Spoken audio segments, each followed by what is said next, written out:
post-COVID probably, but welcome to Stimson Center.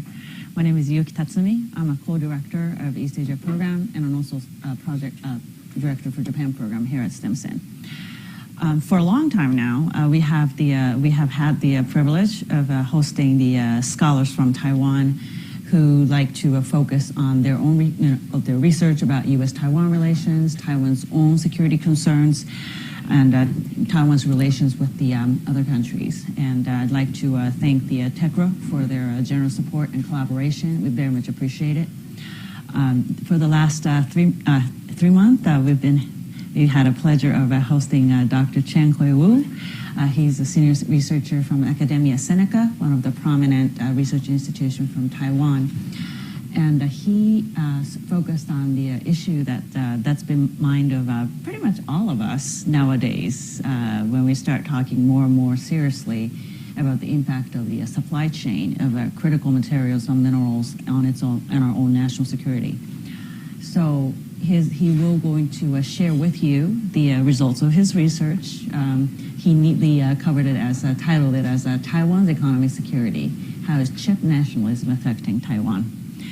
So he will share his research with you for the first 15 to 20 minutes, and then I would then actually like to invite our Stimson's Southeast Asia Program's distinguished fellow, Dr. Richard Cronin, who's sitting over right there. He actually also published a very interesting short paper on the very similar topic not too long ago. So I would very much encourage you to. I think one of our program staff could probably tweet it out, the link to his paper during this event. But I would very much also encourage you to look at that as well.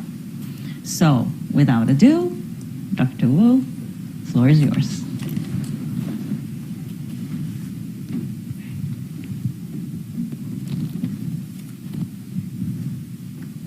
Thank you, Yuki, for your kind introduction. It's actually a pleasure to be here for 2 months, and 2 months is too short. Today, I would like to share some of my research interests. In the past few years, I work on. I'm an international economic lawyer, focusing on WTO and free trade stuff. And in the past few years, I'm working on semiconductor and supply chain, and especially economic security and chips. So, and I would like to walk you very quickly about some historical event. And because we are situated in some very interesting parts of Asia, not only because of earthquake, but also because we are situated in a very big neighbors, which is the PRC. So I would like to walk you through very quickly in the past 3 decades what has been in Taiwan and Taiwan and U.S. relations.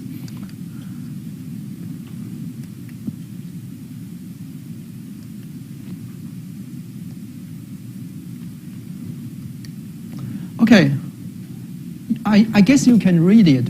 So I will start from citing a passage, which is valid for today, but not actually. It's actually in 1980. It's in 1987. The health and vitality of U.S. semiconductor industry is essential to American future competitiveness. We cannot allow it to be jeopardized by unfair trading practices. It's actually by Ronald Reagan. And what he said about unfair trade practices is actually not China. It's actually Japan. It's in the context U.S.-Japan chip conflict. So I just want to remind you what we are faced today is actually what has been happened in 1980s. But the difference between U.S.-Japan is much different from U.S.-China one, because U.S.-China one is the competition for hegemony. So let me start from what is economic security. Of course, in the past 3 decades, we have been facing economic globalization. The most important thing is the global supply chain and the global division of labor. And a lot of enterprise, they outsource, especially to Southeast Asia and to China. And because of the information and transportation technologies, most enterprise, they have very few inventories, and which help them to reduce their production cost. But as you know, because of COVID and the shipping cost and the shipping cost and the global supply chain disruption, it impact highly on the supply chain security. So the basic idea about economic security is a reaction response to economic interdependence, which we tend to believe the more we have economic independence, the more peace and the more stable we are faced with. But in the past few years, because of the PRC, the China's and Russia's economic coalitions, and we have this feeling that the more integrated, the more economic independent, then the more you are vulnerable to the economic coercion of your enemy. This is what we call why economic security is a big issue now. And then I want to do it very quickly. In 1986, this is when U.S. and Japan then signed the semiconductor agreement. And in 1987, this is TSMC was established 1 year after the U.S.-Japan. So in fact, Taiwanese and Korean semiconductor was beneficiary of the U.S.-Japan semiconductor dispute. And then it's 1989, when Tiananmen massacre was take place. Then at the same year, one of the former Taiwanese very important key figures, the Formosa Plastic, they intend to invest in China. And Taiwanese investment in China, it make the economic growth of China very successful. And this is one, to some degree, the misfortune of Taiwanese is done by itself, unfortunately. So, and then in 1991, this is when Taiwan started its democratization process. And in 1992, let's agree, let's enact governing the relationship between Taiwan and China. And in 1992, let's a meeting between Taiwan and China in Hong Kong. And this is where in the next year, the key figures in Taiwan and China, they met in Singapore and then make some agreements. And then in 1996, there's what has been very frequent in today, but not that frequent at the time. That's a missile exercise by China. This is the third Taiwan Strait crisis due to Li Denghui, the former president's visit to Cornell, and also the first presidential election in Taiwan. And during this time, because of the economic rise of China, so the biggest problem for Taiwan's economic security is how to prevent hollow out. So in that time, that's our key policy, try to prevent Taiwanese enterprise from investing in China, how to persuade them to stay in Taiwan. And then in 1997 is Hong Kong's handover back to China. And in 1999, there's a very famous interview by Deutsche Welle, saying the then president saying that the relation between Taiwan and China is a special relation between state and state. And then it's 2000. 2000, this is the first time the pro-independence president came into power. And then in 2001, it comes to the semiconductor. This is the first time one of the key semiconductors in Taiwan, UMC, it invests in China, which are called Hejian. This is the first time, the first investment, the biggest one, but at that time, Taiwan has not liberalized outbound investment to China. So in fact, the investment is illegal. So it's 2001. And 2003, TSMC, they decide to invest in China. And this is legal because at that time, investment to China has been liberalized. And in 2005, there's a search by the DAs to UMC because of the accusation of a breach of trust, and also because of the trade theft and trade secrets. So in the past few years, and then in 2008, and this is when the fellow China President Ma Ying-jeou, he came to power. And after that, there's a conclusion between more or less free trade agreement between Taiwan and China. And in March 25th or 14th, there's a service agreement between Taiwan and China. And it invites a very big student movement called Sunflower Movement, which they occupied the Congress for 1 month. And then in 2015, there's a big, very big semiconductor enterprise in Taiwan called MediaTek, which is IC design. They call for the government to liberalize the investment from China, especially from which has already gone broke, Chien-Huei Wu to accept Chinese investment in IC design, which is unthinkable today. You cannot imagine that U.S. is accepting investment from China's state fund or state capital. And this is the way it is when it goes back to 2015 in Taipei. They are thinking about they should accept investment from China. It's to me, I mean, it's, we say incroyable. Okay, and then it's 2016. TSMC invest in China.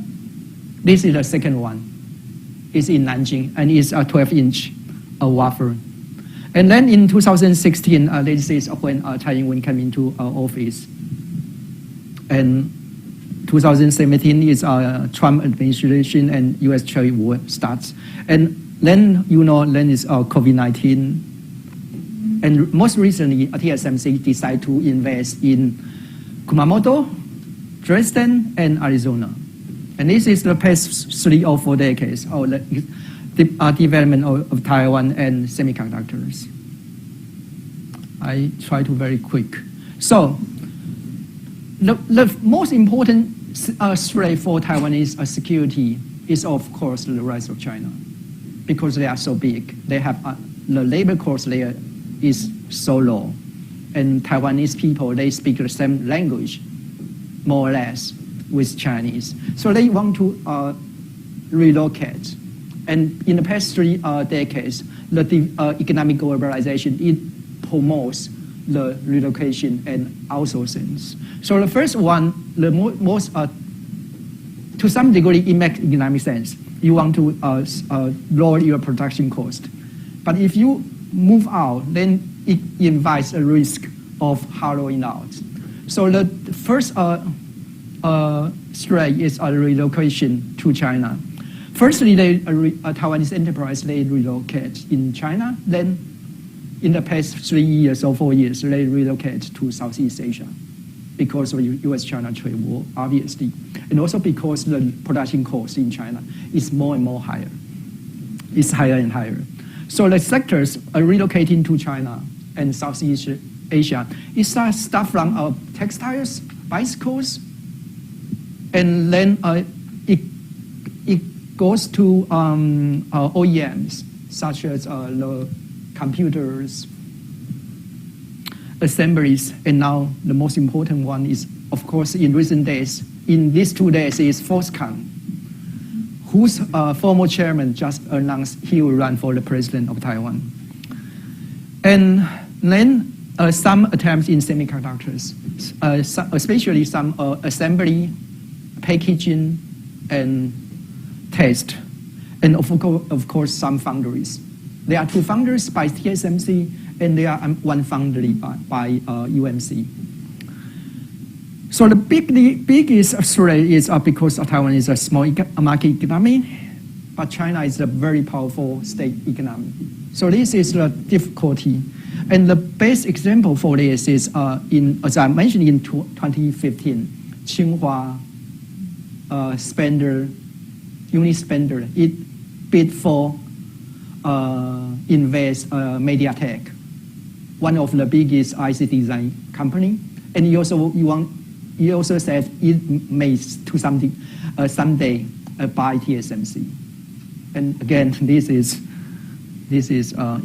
from today's perspective, it is a bit ridiculous.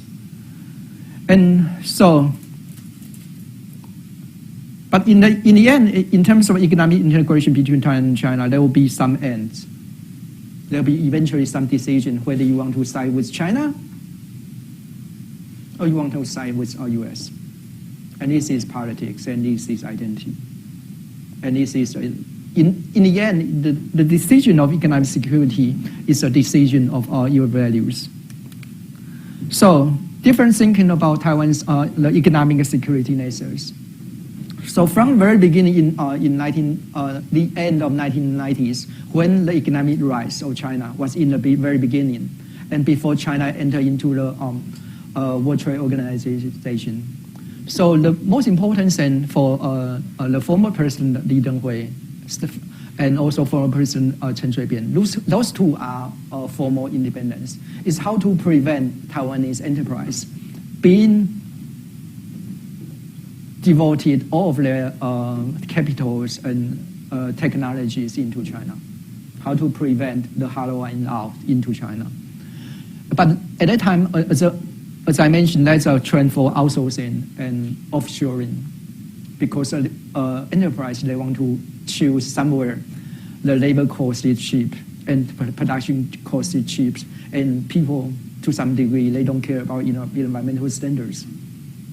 So does Taiwanese enterprise. So they move to China, and this is the first point, the first period. And the second period is under my administration. They believe that cross economic integration would bring up peace, prosperity, and security, and which is not true to my personal perspective.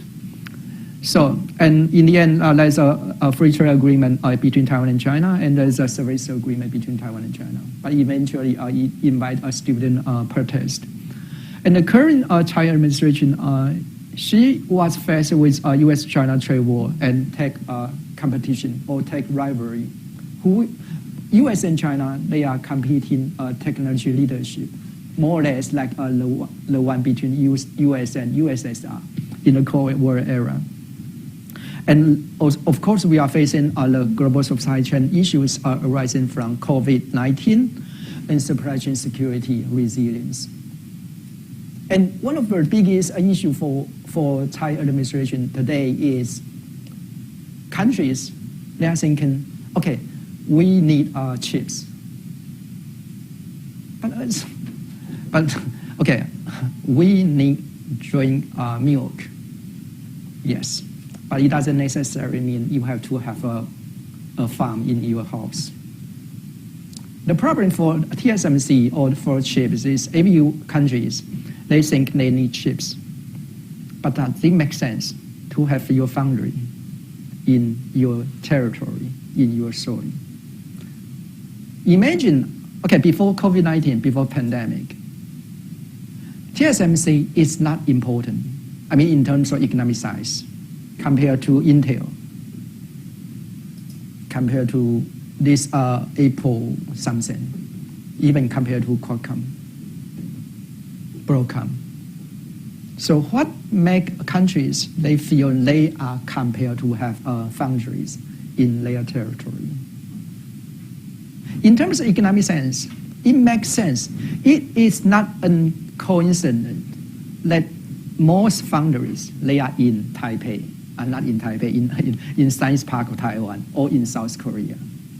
It is not. an accident.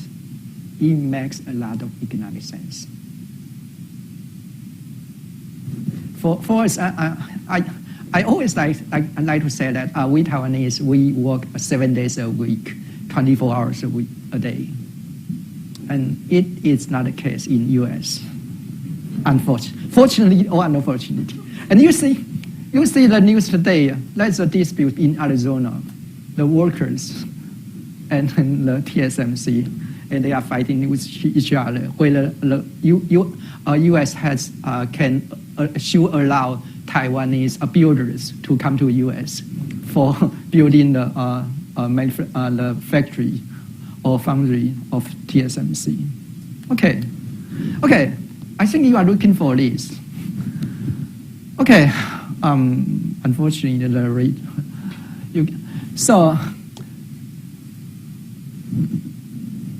On the left side, you see the equipment and chemicals. Equipment, it comes from many ASML, the Dutch company. And the chemical side, it comes mainly from Japan, and some from China, if you follow the news. And the middle part, there are some key players. Korean one, and this is actually a paper which will be published by a book, which I edit next year. It will be published. So it is one of the chapters. And the middle side, you will have a foundry, which is the TSMC one, is the most famous player. And you will also have the outsourcing assembly and testing, which the biggest player is ASE. And then we also have IC design. Most of them, they are located in the US. And those IC design, most of them, they don't have their own foundries. They just design the chip, the IC. And then the TSMC would manufacture those IC for them. And this is a different model. And that's another model which we call IDM, which means that they have their design and they manufacture the chip by themselves. And this is a different model, which the reason why TSMC choose not to do design all the stuff, because our engineers, they work 24 hours a day and 7 days a week. That's why they can excel on doing this. I highly doubt whether this model can succeed in US or in Germany. The chairman, the former chairman of TSMC, Morris Chang, he has been very opposed for this idea. And I to some degree, to a large degree, I agree with him, because the working culture is quite different, unfortunately. And it could to some degree succeed in Japan. Unfortunately, the Japanese, they work as hard as we do. So, and the downstream is we will see IC distributors, and we also have OEM and ODMs, such as Foxconn, and also have Quanta, Compaq, and Pegatron. These are companies. They migrate first to China, now they migrate to Southeast Asia because of cheap labors. And this is the semiconductor and up and downstream producers. And you have a basic idea what semiconductor is.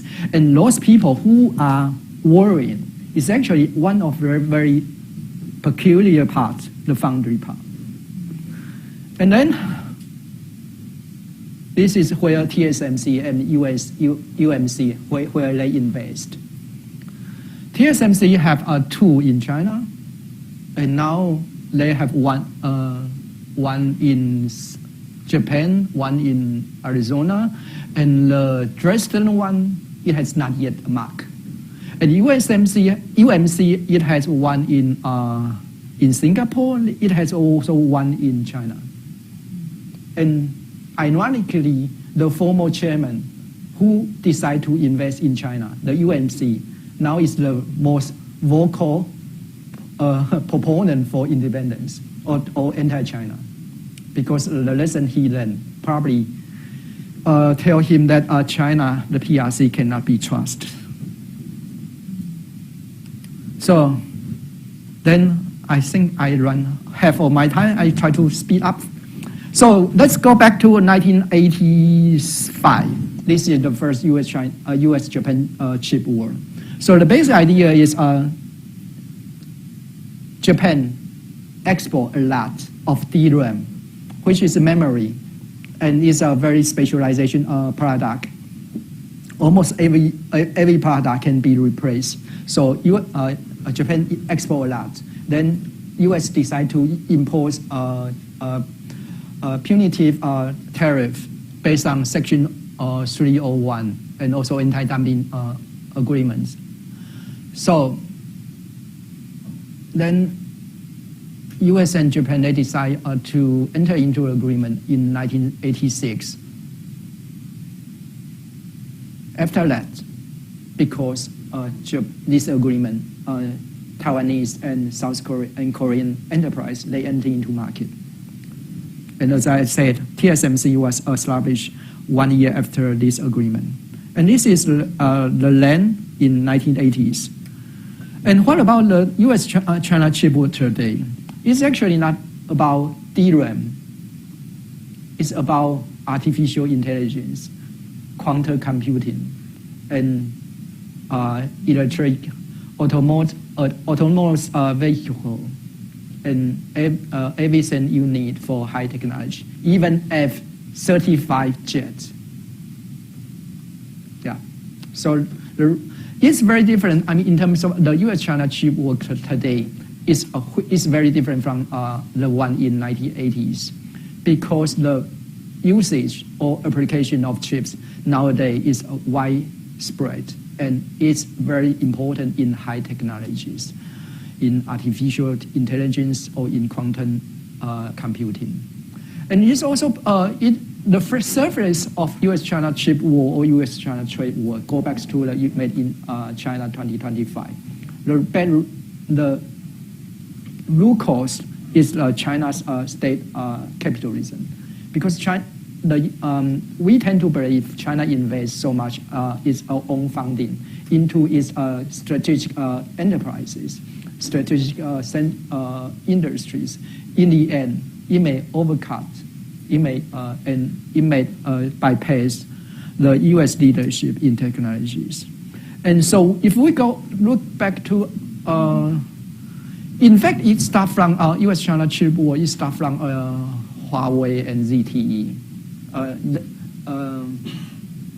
Trump administration decided to put these companies into entity list. But in fact, before this, in Obama administration, it has already decided to block the acquisition of Broadcom due to national security concerns.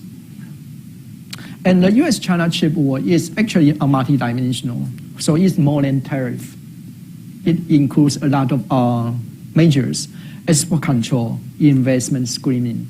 And originally, the CFIUS, the investment screen, only covers inbound investment, which means foreign investment into U.S. territory.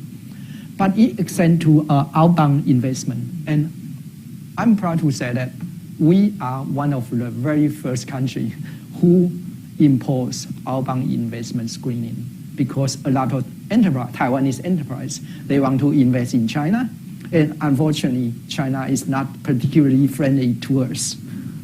So we have to start from our enterprise, from investing one country who doesn't like us so much.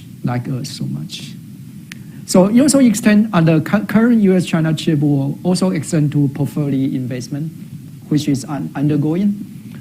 And of course, there's economic espionage and also forced technology transfer. And one of the interesting part is it also includes the prohibition of U.S. citizens and green card holders to work for Chinese high-tech companies.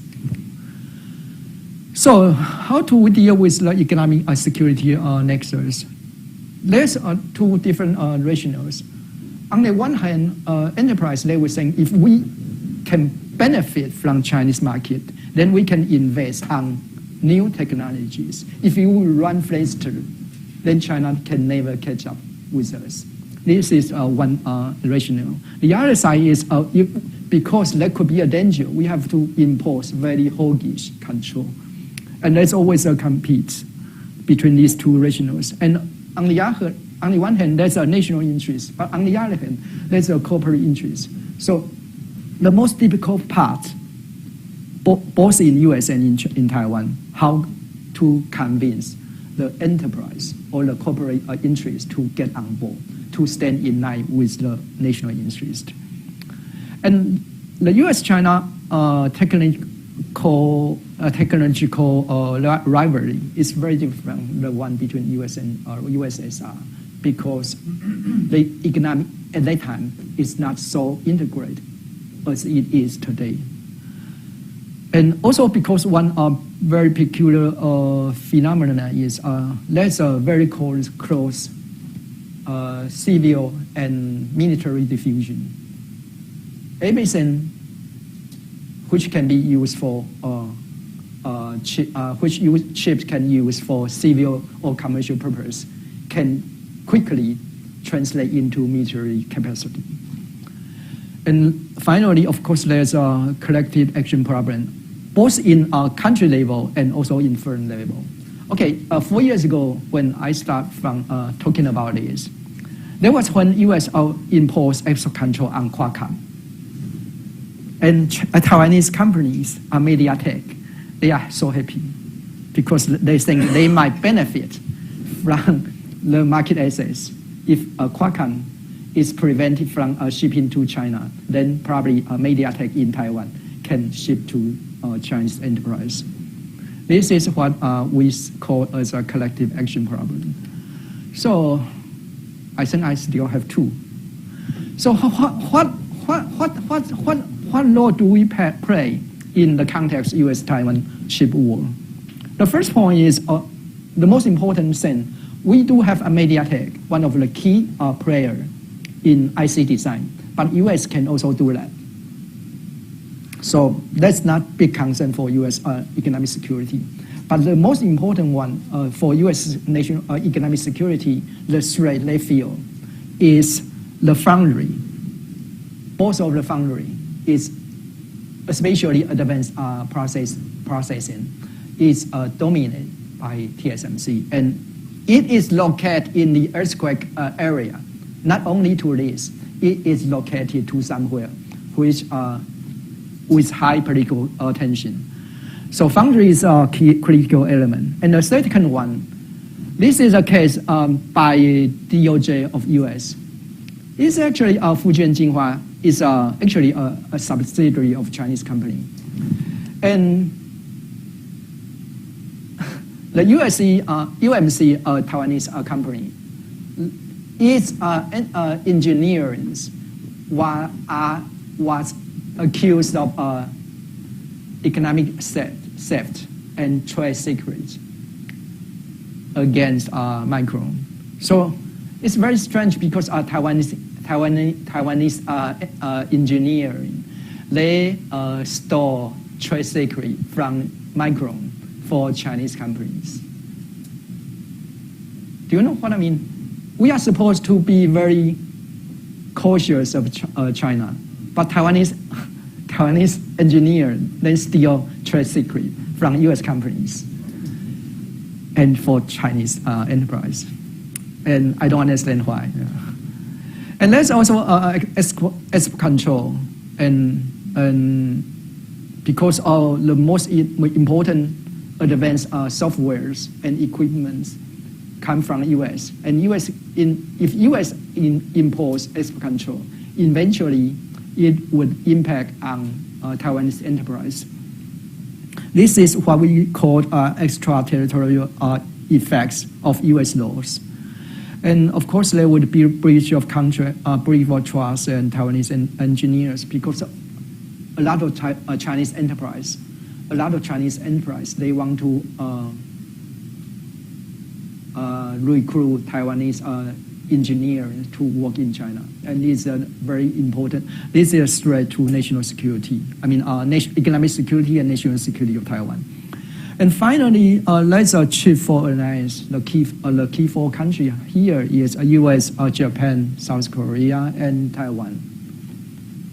The most important thing is how to coordinate these four countries, or how US to convince these four countries, the other three countries to on board. And of course, Taiwan is a very fidel US society. But how to get Korea and Republic of Korea and Japan together, it takes some skill. And as far as I see, Biden administration succeed in doing this in last week or this week, the summit. And of course, internally, there's an internal divide. And there's also commercial interests. As I mentioned, commercial interest in Taiwan is not necessarily in line with our national interest of Taiwan. The most important thing is Terry Gou, who is the former chairman of Foxconn, who has very big and corporate interest in Taiwan, in China. He decided to run for the presidency of Taiwan. So we will see. You have very big businessmen who has big interest in China, and you are running the Taiwanese presidency. And this is what we face, not in terms of not only in terms of economic security, but also in terms of national security. And there are some arguments for and against Taiwan TSMC outbound investment. The biggest, against, the first one is production cost. As I mentioned, we work 24 hours a day, 7 days a week. But this is not the case in US, less is true in Germany. So I have very serious doubt about how they profit from German Dresden case. And not only production cost, labor, electricity, and also labor union. In Taiwan, the union is very weak, but in US and in Germany, they are strong union. So how, and the most important, working culture one. And this is against. And for, in favor of investment, it's part of its internationalization strategy.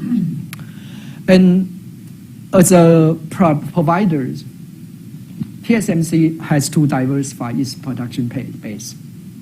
Then it can be trust and a reliable suppliers or reliable partner to its trade partners. So the decisive point here is, of course, it will be the critical technologies and how much the subsidies U.S. and German government are willing to give. And of course, there must be some supporting industries and service in place, in addition to skilled labor. So I think this is the most interesting part. I hope you will like it. As I mentioned, we are in a very tricky place. On the other hand, on the left-hand side, we have PRC. On the other hand, we have Pacific. We have Japan as our neighbor. Then if we move across the Pacific Ocean, then we arrive the United States. So we are somewhere in between. And our president, President Lee, he was trained in Cornell. And President Ma, he was trained in Harvard. And President Tsai, he is trained in Cornell as well. But in fact, we are a society to some degree, we are US skeptical. Which means we tend to believe US may abandon us someday. And when US withdrew from Afghanistan, it's widely spread that eventually someday US will abandon Taiwan, just it abandoned Afghanistan. This is part of a Chinese disinformation and cognitive war toward Taiwanese people. So then, when TSMC decided to invest in US, there's some rumor or some discourse saying that, okay, when TSMC invests in US, then US doesn't need Taiwan anymore because the most important thing for US is chips. A lot of people, they buy it. I don't know why. So in the coming months, in next months, we will have a survey. We call American Portrait. We want to know how Taiwanese perceive U.S., whether U.S. is credible or not. We would ask Taiwanese people whether they believe the investment of TSMC in Arizona will reduce the likelihood of U.S. deployment of troops when there's an armed conflict between Taiwan and China. And also in Taiwan, there are some people, one of the key figure maybe Terry Gore, they think they can hedge, which means that politically we can stay with US, but economically we can benefit from China. This is also another discourse. And my final point here is, in fact, in these days, there is no choice. Actually, there is no possibility of hedging between Taiwan and China, because you cannot hedge on someone who may use armed force against you. This doesn't make sense. But when it comes to alliance with the U.S., if we cite very famous three words, voice, exit, loyalty. So it's not possible for Taiwan to exit from a U.S. alliance. There's no choice, in fact. But to some degree, I think that the alliance is highly connected, and is in the words of Biden, with a rock-solid alliance. But the point here is, either in terms of U.S.-Taiwan economic relations, or in the diplomatic alliances, or in the context Chip 4, how Taiwanese voice is heard in these alliances is a critical element. How to make sure Taiwanese voice is heard. I would like to conclude my final point is, don't speak about us without us. This is what I want to say. Okay, thank you for your attention.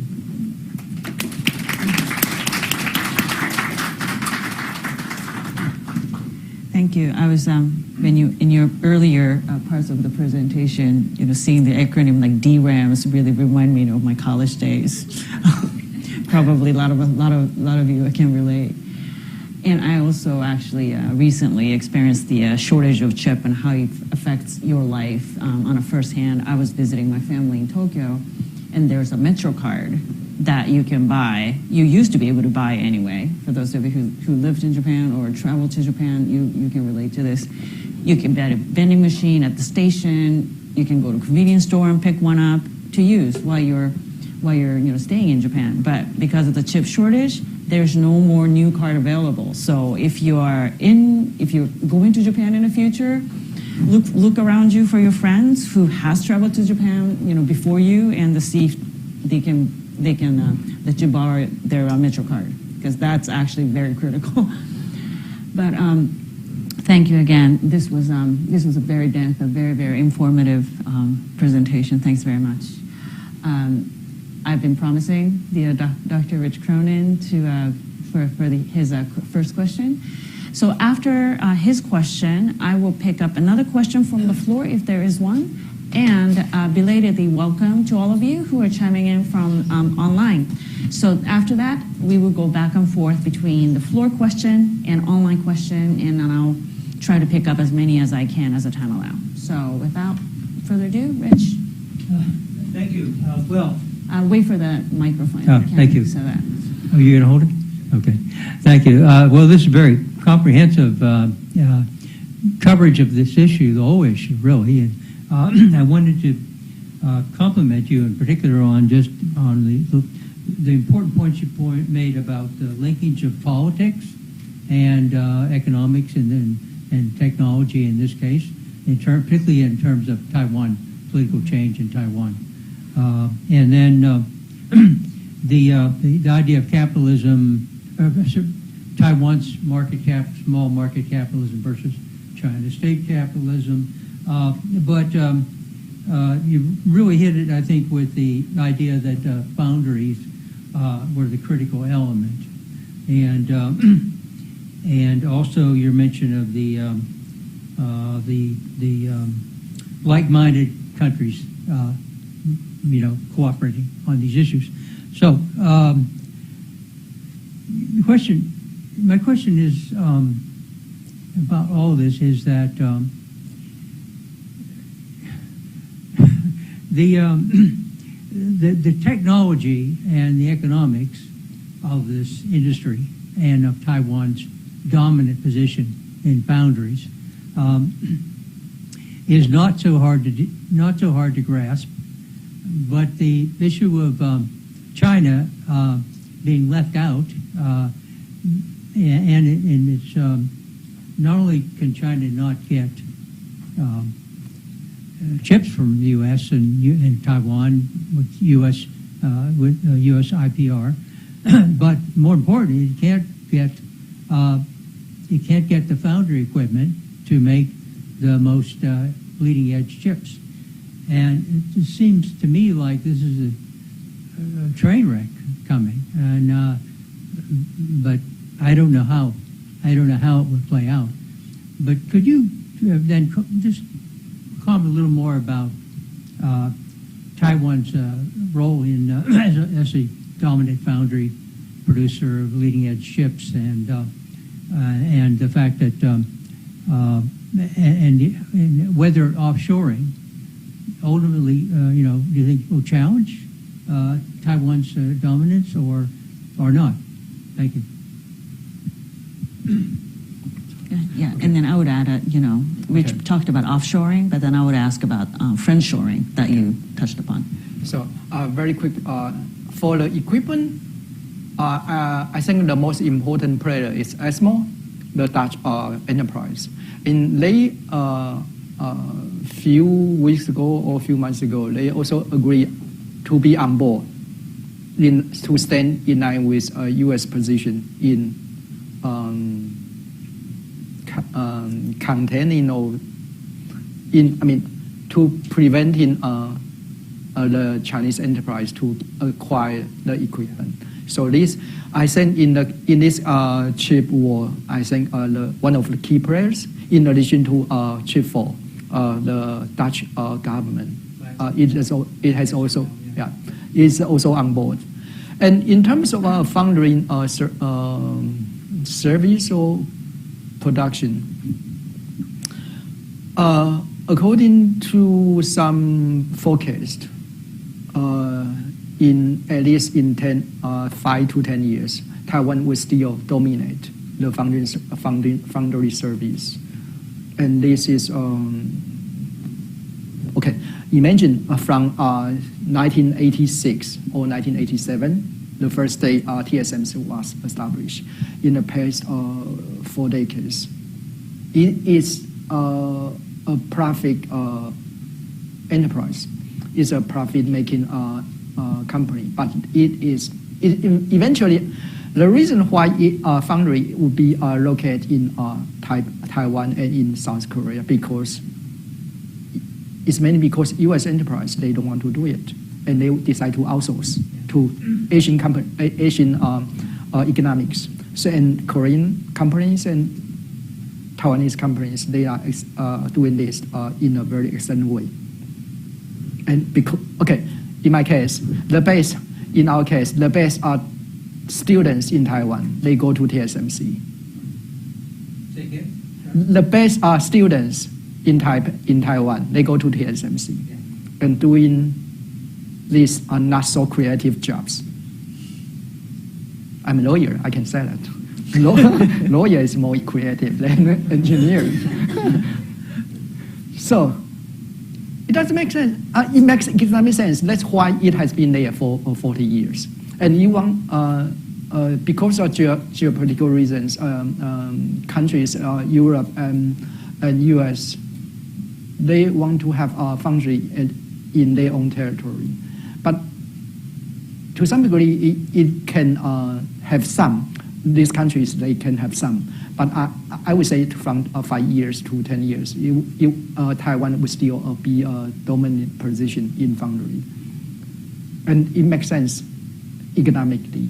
And if we want to change it through political reasons or political means or for strategic purpose, I would say my imagination is that the U.S. want to have its chips for its F-35 from Arizona. It makes sense.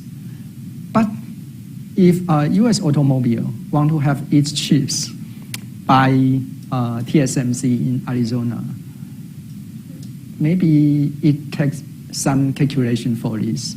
Yeah.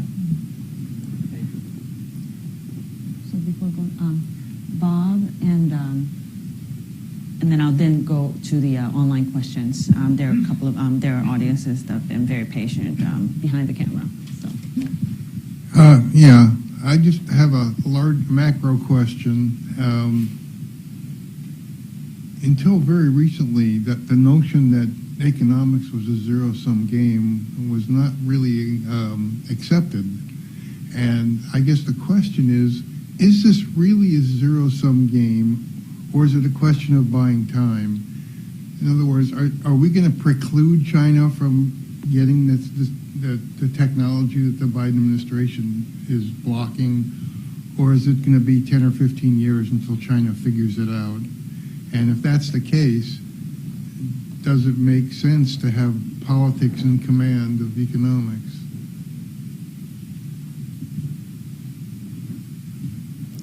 Okay, it really depends on how much we believe in Chinese innovation capacities. If we believe eventually China will get it, then the best way is, as I mentioned, in the two competing rationales, the best way is to run faster. We can benefit from Chinese enterprise, and then we can invest our next generation technologies. But maybe I'm biased. Yeah, I don't think China can make it. Yeah, I don't think China can make it. You just look at what has been, okay, Chien-Huei Uni spender, who used to claim it would invest TSMC to invest MediaTek. Now it's already broke. And, okay, if China doesn't have talents, doesn't have equipment, doesn't have technologies, I really doubt China can make it. Yeah. It really depends on how you believe. If you believe China eventually it will make it. And I think if you read I think two issues here is related. The first one is in this month, China is experiencing deflation. This is China's economic deflation is very critical. The second issue is demographic issues. There are no laborers, no production force in China. I think these two issues would be a serious, very serious issue for China. Thank you. Now, thank you for your patience. Our online audience. The first question comes from the Ambassador Menon, former ambassador of India. India happens to be a global leader in semiconductor chip design, yet India imports all of its semiconductors. In this context, do you think Taiwan can play a role in terms of increasing investments in the manufacturing of semiconductor chips in India? If so, how do you see the major Taiwanese chip companies using this India opportunity from a purely commercial angle and investing big in India? Okay, I must. I don't want to be rude, but as we know, India is famous for its service. And I think in this 3 months also, the investment, I think is again is by Foxconn. They try to establish some alliance to develop semiconductor in India, but eventually it doesn't work so well. Yeah, if I recall correctly. So I would say manufacturing and service, they are different, very different. I also understand that India is trying to pursue Taiwanese government and its enterprise to invest in India. But I really don't think it is a good idea. Maybe IC design is the comparative advantage of Indian talents and Indian companies. But in terms of manufacturing, I have some reservation on this. Because really depends on the working culture, talents, and infrastructures. As I say for tons of times, we Taiwanese work 24 hours a day and 7 days a week. No question that's such a good thing. Thank you. Right here. Thank you for the discussion. My name is Ken Scabe from Marine Corporation.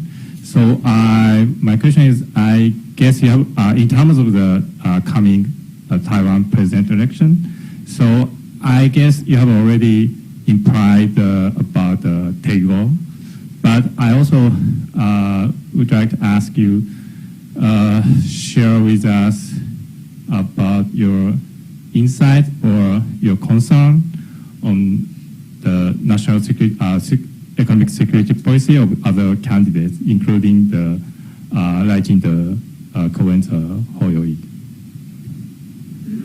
And I think because we're running out of time, I'll tackle one more question that is from online, and then I'll let you answer those questions. So the next question is regarding the decoupling approach that the U.S. has been taking against China. How do you think?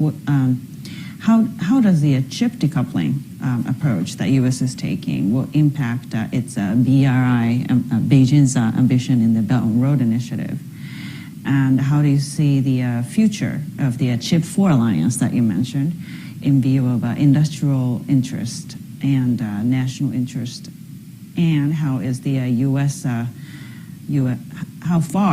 so far is U.S. successful to basically encouraging its allies to realigning its policy similar to theirs?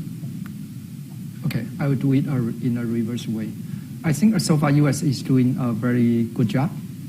I have to say I was surprised to see Dutch government was on board. And I have to say, I was also surprised to see the trilateral summit between U.S., Japan, and Korea. And if you want to, I can also make some example. Okay, we see the Fukushima now, and China is very angry about that.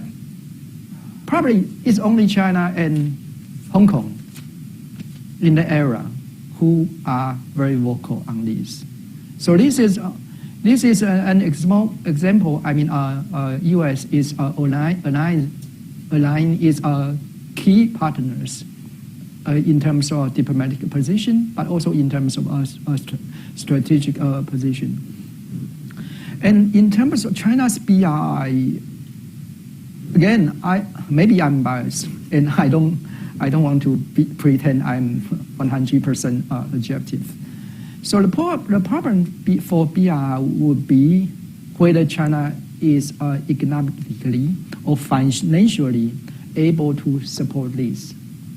And we saw a lot of local debt, and we saw some of the biggest real estate companies, they cannot pay their debt, and the local debt issues. And whether China is able to support economically and financially for its BRI, I really I really doubt it, to be honest. So this is my position on this. And with regard to Taiwanese point, the difficulty in terms of economic security and national security is we have the commercial interest is not always in line with our national interest. But at the national interest level, we have some candidates who are more or less fellow China, or think they can hedge, or they can move between US and China. And if there's a very fine space, they think they can make it in working on a very fine road.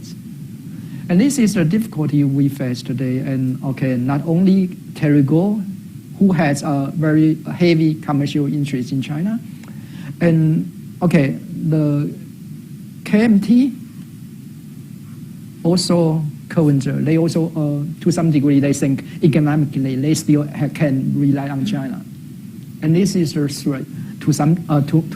From my perspective, this is the threat. And I think they are They are also the one who would say, the reason why U.S. asked TSMC to invest in Arizona is to abandon Taiwan. Unfortunately, we still in a very political divide, and there are some people they still believe they can benefit from Chinese economic rise. Yeah. Great.